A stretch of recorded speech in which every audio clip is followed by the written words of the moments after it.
Well, I don't think we think enough about how hard it is to actually do interesting and successful things. And so this is a real issue that I got into in that original book, where young people in particular would write their own script for, this is how I want the world to work.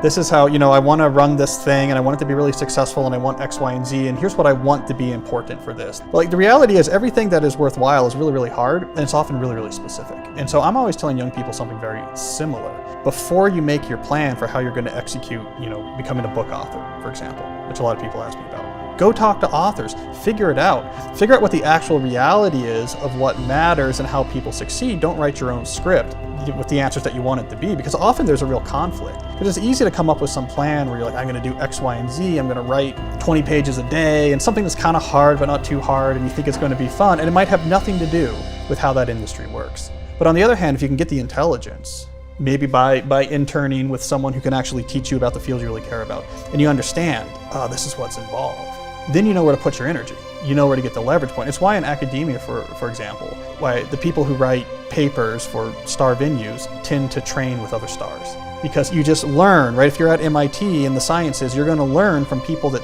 this is what they do. They write papers for the top places. They know how to do it. The mindset's all built around it. You can see what they pay attention to and what they don't pay attention to. And that type of apprenticeship actually matters.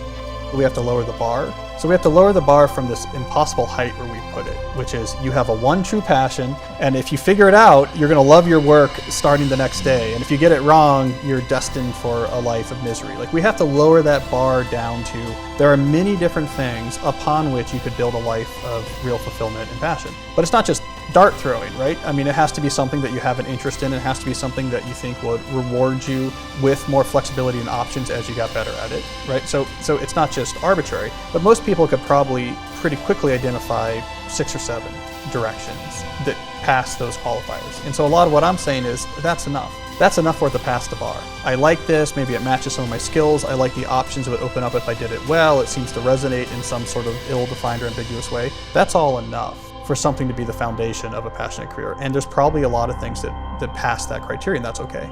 I say you should look to, let's say, professional musicians, professional athletes, professional chess players, people who have to get good in a world that has a well-defined competence hierarchy, where you have a chess ranking and you can't run away from it. You have a batting average, right? You can't get away from it. Watch how they train. Because in their world, there's a lot of effort that has gone into how do you systematically improve. And what you see is that they deliberately practice. And there's really no shortcut to deliberate practice to gaining mastery in almost any field, but in knowledge work in particular, so in this sort of whole array of sort of various creative and other types of professions. We don't think that way, and people don't actually do a lot of this sort of systematic practice, and so that's why in So Good They Can't Ignore You, I go and I hang out with a professional guitar player.